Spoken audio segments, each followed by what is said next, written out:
اعوذ باللہ من الشیطان الرجیم بسم اللہ الرحمن الرحیم رب اشرح لی صدری ویسر لی امری واحلل عقدۃ من لسانی یفقہوا قولی اللہم انطقنی بالہدی والہمنی التقوی قال اللہ سبحانہ تبارک و تعالی بسم اللہ الرحمن الرحیم انا خلقناکم من ذکر و انثی وجعلناکم شعوبا وقبائل لتعارفوا ان اکرمکم عند اللہ اتقاکم ان اللہ علیم خبیر۔ ناظرین السلام علیکم۔ ماہ مبارک رمضان کے اس وقفے کے بعد آپ حضرات کے سامنے اسلامی فیملی سسٹم کو لے کے سیریز کو لے کے پھر آپ سامنے حاضر ہیں۔ گزشتہ کی سیریز کے ایپیسوڈز آپ نے ملاحظہ فرمائے اور گفتگو چل رہی تھی جوائنٹ فیملی میں ساس بہو کے مسائل۔ یہ گفتگو بہت طولانی ہے اور بہت سے مسائل ہیں۔ میں اپنے ان ناظرین سے جو ہمارے ان ویڈیوز کو ملاحظہ فرما رہے ہیں ان سے میں ریکویسٹ کروں گا کہ وہ جو مسائل ہم ڈسکس نہیں کر سک رہے ہیں اور انہیں لگتا ہے کہ ان مسائل پر بھی گفتگو ہونی چاہیے وہ ہم کو کمنٹس میں یاد دہانی کریں تاکہ ان موضوعات پر گفتگو کی جائے۔ عام طور سے ان موضوعات پر گفتگو نہیں ہوتی ہے۔ آج کی گفتگو اس سلسلے کی ہے کہ ایک عورت کا ایک گھر میں مقام کیا ہوتا ہے اور کئی عورتوں کے ہونے پر جوائنٹ فیملی سسٹم میں خاص طور سے عورتوں کی زیادتی جھگڑے کا سبب بنتی ہے جسے اسلام اصلاً منع کرتا ہے۔ چنانچہ ایک عورت اپنے فیملی میں بادشاہ ہوتی ہے، اپنے جو اس کی گھر کی مملکت ہے اس کی وہ بادشاہ ہوتی ہے، اور بہت سے لوگ کہتے بھی ہیں کہ وہی ہوم منسٹر ہیں۔ وہ صحیح کہتے ہیں کہ ایک عورت اپنے گھر کو ادارہ کرنے میں ایک بادشاہ کا کردار ادا کرتی ہے۔ لہذا جب بہو آتی ہے چونکہ وہ بھی ایک فیملی ہوتی ہے لہذا وہ اپنی فیملی کی بادشاہ ہوتی ہے۔ ایک بادشاہ گھر پہلے سے ساس کے عنوان سے موجود ہے تو اب ایک بہو دوسرے بادشاہ کے عنوان سے گھر میں کس طریقے سے رہ سکتی ہے۔ لہذا یہاں کے اوپر جو مسئلے کھڑے ہوتے ہیں انہی دو بادشاہت کی بنیاد کے اوپر ہوتے ہیں۔ قرآن مجید اللہ تعالیٰ فرماتا ہے لَوْ كَانَ فِيهِمَا آلِهَةٌ إِلَّا اللَّهُ لَفَسَدَتَا۔ اگر دنیا میں ایک خدا کے علاوہ کوئی دوسرا خدا ہوتا تو دنیا فاسد ہو جاتی۔ ہمارے پاس جو فیملیاں فاسد ہیں، ہمارے پاس جو مسائل ہیں فیملی کے، اس کے جو فساد ہیں اسی دو خدا کی بنیاد کے اوپر ہیں۔ ایک بادشاہ پہلے سے موجود ہے، دوسری عورت بھی بادشاہ بن کے آ رہی ہے تو یقیناً لڑائی ہوگی، جھگڑا ہوگا۔ لہذا میں اپنے تمام ناظرین سے ریکویسٹ کرتا ہوں کہ نوجوانوں کو اور نوجوان بہوؤں کو ایسے حالات فراہم کریں کہ ان کی اپنی فیملی ہو، اپنی مملکت ہو، اپنی بادشاہت ہو، کسی دوسرے کی بادشاہت میں مداخلت کا موقع نہ ہو۔ بہو ساس کی بادشاہت میں مداخلت نہ کرے اور ساس بہو کی بادشاہت میں مداخلت نہ کرے۔ اس لیے زندگی کو اس طرح منظم کرنا چاہیے کہ مداخلتیں نہ ہوں اور جھگڑے نہ ہوں اور دل ایک دوسرے کے لیے صاف اور ستھرے ہوں۔ بعض موقع کے پر جب دلہن آتی ہے، بہو آتی ہے گھر میں، تو کچھ عورتیں ہیں جب گھر میں ہوتے ہیں تو مسائل کھڑے ہوتے ہیں جو میں نے پہلے مسائل ڈسکس کیے ہیں، مختلف مسائل۔ کچھ ہیں، کچھ بہویں کچھ دن برداشت کرتی ہیں اور برداشت کرتے کرتے کہتے ہیں جب پانی سر سے اوپر ہو جاتا ہے تو وہ بول پڑتی ہیں اور ان کا بولنا بھی ایک قیامت ہوتا ہے اور پھر یہ چیز ختم ہونے والی نہیں ہوتی۔ بعض اوقات تو طلاق تک کی نوبت پہنچ جاتی ہے۔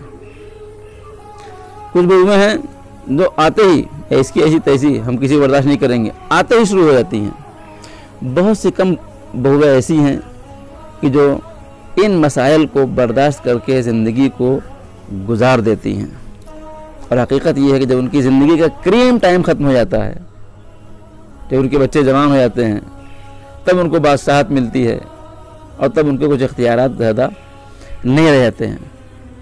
لہذا ہم نوجوانوں کے لیے ایسے وسائل فراہم کریں کہ ان کی اپنی لائف ہو، اپنی زندگی ہو، اور وہ خوش و خرم اپنی مملکت میں رہیں۔ عورت گھر کی بادشاہ بن کے رہے، اپنے کچن کی بادشاہ بن کے رہے، مرد اس کے لیے قوام کا کام کرے۔ الرجال قوام علی النساء مطلب کیا ہے؟ یعنی رجال مرد کے لیے قوام ہیں۔ قوام کا مطلب یہ ہے کہ ان کے نگہبان ہیں، نہ کہ ان کے اوپر حاکم ہیں، ان کے نگہبان ہیں، ان کی سیکیورٹی دینے والے ہیں، ان کا خیال کرنے والے ہیں۔ بہرحال جب ایسا ہوتا ہے تو ہماری ذمہ داری یہ ہے کہ ہم ایسے حالات کو فراہم کریں۔ انشاءاللہ اس کے ایفیکٹس کو میں بعد میں عرض کروں گا کہ اس کا ایفیکٹ کیا ہوتا ہے۔ ایک مسئلہ جو آج خاص طور سے میں ڈسکس کرنا چاہتا ہوں یہاں کے اوپر، جوائنٹ فیملی میں کیا ہوتا ہے۔ جب جوائنٹ فیملی ہے، سب ساتھ رہ رہے ہیں، اب ہوتا یہ کہ جب بچہ کمارا ہے تو وہ جاب کر رہا ہے، کاروبار کر رہا ہے، پیسے کما رہا ہے، آمدنی۔ جب بچہ کمارا ہے اور اس کی آمدنی آتی ہے تو وہ اللہ کے اپنے ماں کے ہاتھوں میں دیتا ہے، اور ماں اپنے بچے کو دعا دیتی ہے۔ بہت اچھی بات ہے، بہت اچھی بات ہے۔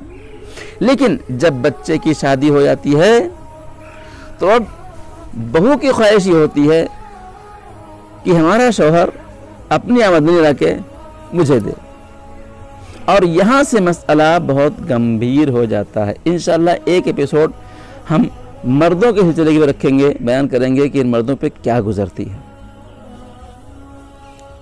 تو اس کی خواہش ہوتی ہے کہ شوہر لا کے پیسے ہم کو دے، اور اس کی دلیل بھی ہوتی ہے کہ ہمارے سسر تو ہیں ہی، جن کے سسرے ہیں سسر تو ہیں ہی، وہ ساس کو دیکھ رہے ہیں، اور بھی بیٹے ہیں بھی تھوڑے دیں، ہمارا شوہر سب کچھ لا کے ماں کو کیوں دے دے بھائی۔ یہاں پہ ایک چیز ہے میں عرض کرنا چاہتا ہوں تمام خواتین جو میری بات سن رہے ہیں، کہ بعض اوقات ہم نا انصافی کرتے ہیں، خواتین نا انصافی کر جاتی ہیں۔ وہ کیا ہے؟ وہ نا انصافی یہ ہے کہ ہر عورت کی خواہش یہ ہوتی ہے کہ ہمارا شوہر اپنی آمدنی جو پیسے کمائے لا کے ہم کو دے، اس لیے کہ ہم کو گھر چلانا ہے، ہم کو گھر کو ادارہ کرنا ہے، بیڈ شیٹ لے آنی ہے، کچن کا سامان دیکھنا ہے، اور بچوں کو دیکھنا ہے، دنیا کے مسائل سے عورتیں دیکھتی ہیں، لہذا ان کو پیسے کی ضرورت ہے۔ تو ہر عورت کی خواہش یہ ہوتی ہے کہ شوہر پیسہ لا کے ہم کو دے۔ یہ جو ساس ہے جس کی خواہش یہ کہ بیٹا لا کے ہم کو شادی کے بعد بھی پیسے دے، اس کو انصاف کرنا چاہیے۔ کس طرح انصاف کرنا چاہیے؟ اس طرح انصاف کرنا چاہیے کہ جب یہ بہو تھی تو اس کی خواہش تھی کہ اس کا شوہر لا کے اس کو پیسے دے۔ بعض اوقات یہ خواہش پوری ہوتی ہے، بعض اوقات بعض عورتوں کی پوری نہیں بھی ہو پاتی، لیکن خواہش سب کی ہوتی ہے۔ اب جب یہ ساس ہو گئی ہے، پہلے بہو تھی تو خواہش یہ تھی کہ شوہر لا کے پیسے دے۔ بہرحال اب ایک زمانہ وہ آیا کہ ان کی ساس کا زمانہ ختم ہوا اور ان کے شوہر ان کے قبضے میں ہوئے اور پیسے لا کے دینے لگے ان کو، اور اب بیٹا جوان ہوا تو بیٹا۔ تو اب جس طریقے سے میں اپنی خواتین سے گزارش کروں گا کہ جس طریقے سے آپ کی خواہش یہ ہے کہ آپ کا شوہر لا کے اپنی آمدنی آپ کو دے، اسی طریقے سے آپ کی بہو کی خواہش یہ ہے کہ آپ کا بیٹا اپنی آمدنی لا کے اسے دے۔ اگر بالفرض آپ کی خواہش پوری نہیں ہو سکی تو اے عزیز اپنی بہو کی اس خواہش کو پوری ہونے دیں۔ اور بیٹا جوائنٹ فیملی مشکل ہوتی ہے، اگر فیملی الگ ہو تو ظاہر سی بات ہے بیٹا پیسہ کمائے گا لا کے اپنی بیوی کو دے گا، وہ اپنا گھر چلائے گی۔ لیکن جب جوائنٹ فیملی ہے تو یہاں پہ مشکل ہوتی ہے، یہاں پہ یہ پرابلم بہت ہوتی ہے۔ اب مشکل یہاں کے اوپر ہے کہ ایک عورت یہ چاہتی ہے کہ اس کا شوہر بھی لا کے اس کو دے اور پھر اس کا بیٹا بھی لا کے اس کو دو، یہ کہاں کا انصاف ہے؟ جس طرح آپ چاہتے ہیں کہ آپ کا شوہر لا کے آپ کو دے، اسی طرح سے آپ کی بہو چاہتی ہے کہ اس کا شوہر لا کے اس کو دے۔ رہی بات یہ پھر ماں کا ہوگا کیا؟ کسی کے باپ نہیں ہے، ماں باپ بوڑھے ہیں، ان کے پاس سورس آف انکم نہیں ہے۔ تو جب والدین اس کنڈیشن میں ہیں تو اولاد کی ذمہ داری یہ ہے کہ ماں باپ کا خرچہ اٹھائیں، نہ کہ لا کے پوری سیلری ان کے حوالے کر دیں۔ اس بات کو آپ نوٹ کیجئے کہ والدین کی ذمہ داری اولاد کے اوپر ہے، ان کا خرچہ اولاد کے اوپر ہے۔ ان کی ضروریات کو اولاد پورا کرے. اور روایت یہاں تک ہے کہ قبل اس کے کہ والدین اپنی ضرورت کا اظہار کریں. بچے کیا کریں؟ اپنے والدین کی ضرورت کو پورا کرنے کی کوشش کریں. ہم اپنے سماج کو اس طرح منظم کریں. ہوتا کیا ہے؟ ہوتا یہ ہے کہ اگر ساس کی چل گئی اور بیٹا اپنی آمدنی لا کے ماں کو دے رہا ہے اور بہو منہ دیکھ رہی ہے، اس کو کسی چیز ضرورت پڑی تو ساس سے پیسے مانگنے پڑ رہے ہیں، تو جب تک یہ سلسلہ چلتا رہتا ہے یہ بہو برداشت کہتی تھی. ایک موقع وہ آتا ہے کہ جو سلسلہ ٹوٹتا ہے اور بہو کے ہاتھ میں شوہر کی آمدنی آ جاتی ہے، تو اب اس کا ری ایکشن جو ہوتا ہے وہ آپ خود ملاحظہ فرما سکتے ہیں کیا ہوگا. لہذا اگر آج ہم اپنے بیٹے اور بہو کو آزاد کر دیں حتیٰ کہ ان کی آمدنی میں بھی، ان کے خرچ میں بھی، تو کل کو وہی بہو اپنے ساس کا آ کے خیال کرے گی اور ان کے بیٹے سے پہلے کہے گی امی کو یہ ضرورت ہے، ہماری ساس کی چیز ضرورت ہے، وہ پورا کرے گی. محبت دیجیے گا تو محبت ملے گی. محبت کے بدلے میں محبت ہوتی ہے. لہذا اس سلسلے میں شوہر بیوی کا مسئلہ انسان کو حل کرنا چاہیے. ہمیں انصاف سے کام لینا چاہیے. لہذا میں اپنے اسی ذریعے سے ریکویسٹ کروں گا اپنے تمام خواتین سے کہ انصاف سے کام لیں اور خاص طور سے ان مسائل میں اپنی بہوؤں کے اوپر زیادہ پریشر نہ کریں، زیادہ ان کو پریشان نہ کریں، تاکہ زندگی کے مسئلے آسانی سے اور لوگوں کی زندگیاں بڑی سکون سے گزر جائیں. آخری بات یہ ہے کہ بعض لوگ ہمارے پاس کمنٹ کر رہے ہیں کہ آپ صرف ایک طرفہ بات کر رہے ہیں. انشاءاللہ آپ ہماری سیریز دیکھ رہی ہے، ہم آگے جا کے دو طرفہ بات بھی کریں گے، دوسری طرف کی بات بھی انشاءاللہ کریں گے. خدا دعائے پالنے والے ہمارے تمام نوجوانوں کو سکون کے ساتھ زندگی جینے کی توفیق عطا فرما. تمام بہوؤں کو اپنے شوہروں کے ساتھ خوشحال لائف گزارنے کی ہمیں اللہ توفیق عطا فرمائے. خدا دعائے پالنے والے ہمارے سماج کے اندر، ہمارے دلوں کے اندر جو برائیاں ہیں ان کو دور فرما اور ہمیں نیک کام کی اور اچھائیوں کی توفیق عطا فرما. ربنا تقبل منا انک انت السمیع العلیم. السلام علیکم ورحمۃ اللہ وبرکاتہ.